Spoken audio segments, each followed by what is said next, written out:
This is a world exclusive, ladies and gentlemen. So, yeah, I think, they're going to do... Let's just shoot it. Let's just shoot it, man. Okay, this is... I mean, does it need an introduction? It doesn't need an introduction. This rap will introduce its motherfucking self, yo.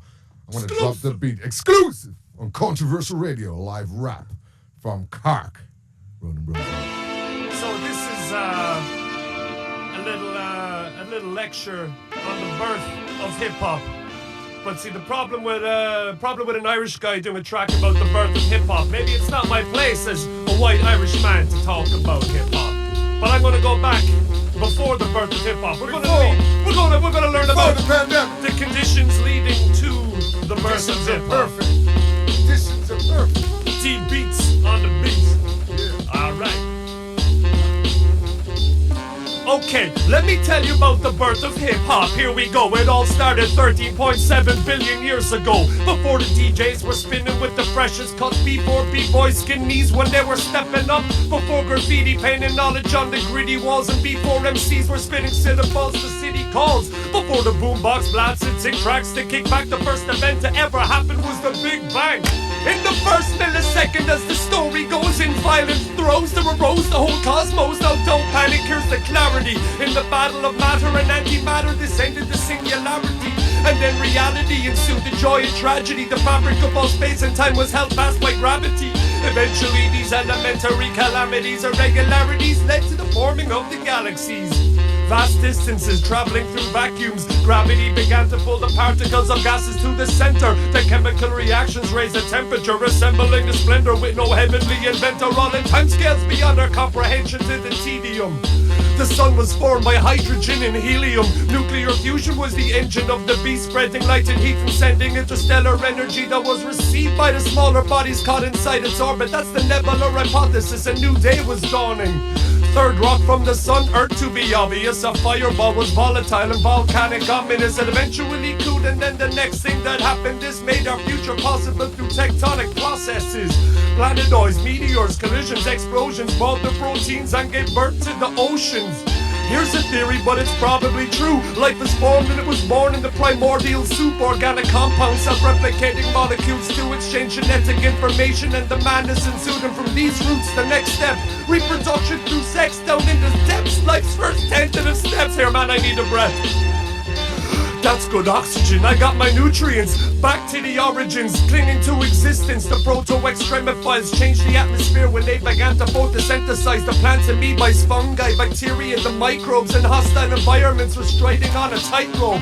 Mass extinctions over millions of years. New organisms in the sphere. New organisms were appearing in the oceans and the continents, the earth and the skies. Over ages and the eons they all lived and they died.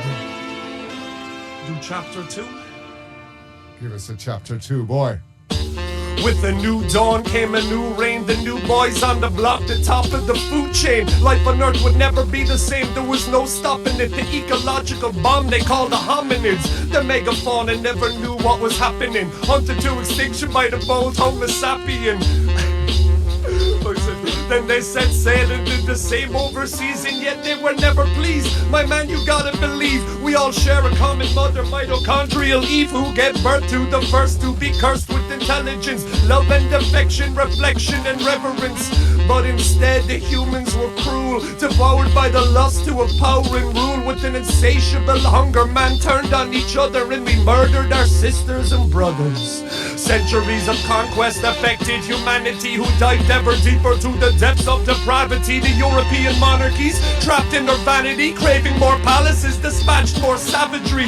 Make no mistake that these bastards were animals, howling at the moon to the new god capital, demanding new sacrifices for the cause of profit. They began the African Holocaust. Then they were off to the races, raping their way from the coast to the plains, as the natives were taken and fettered in chains for a new life of unending labor and pain in the new world where Hades was laying in wait. The foundations of the world's most powerful nation were built on the bones of the souls who were crushed into dust in the cursed plantations. There are no words of profanity when one man is scourged by another's inhumanity. Twisting his whispers, he sips on his hit flask and sits back and listens to the whistle of the whip crack. robbed of their knowledge and their culture. America was tearing at their nets like a vulture, erasing the culture, erasing the memories. The clocks kept ticking, so did the centuries. And then one day it changed. The jailers decided to cut off the chain, saying slaves were now free living people. And they said that they'd be treated like equal. But they murdered their prophets, they murdered the messengers, stuck them in the ghetto. They turned up the temperature with weaponized economics, restricted choices. With systematic violence, they silenced their voices. But you know, a man's gotta speak. On August 11th in 1973, men and women with thoughts on their inner development, craving new knowledge and something to betterment. They came together and created new life, a biogenesis, when they met with the fifth element. In the belly of the ghetto, in the filth of the tenements, hip-hop was born as a force to be reckoned with. And it's still around today. You want a primary source? Pick up a record, press play. I will. Holy shit. That's how hip-hop was born, man. Yes! Ladies and gentlemen, Ronan Brosnan. A lot of people go back to the 60s or the 50s or whatever. But like, nah, man, you gotta go back. 13.7 billion.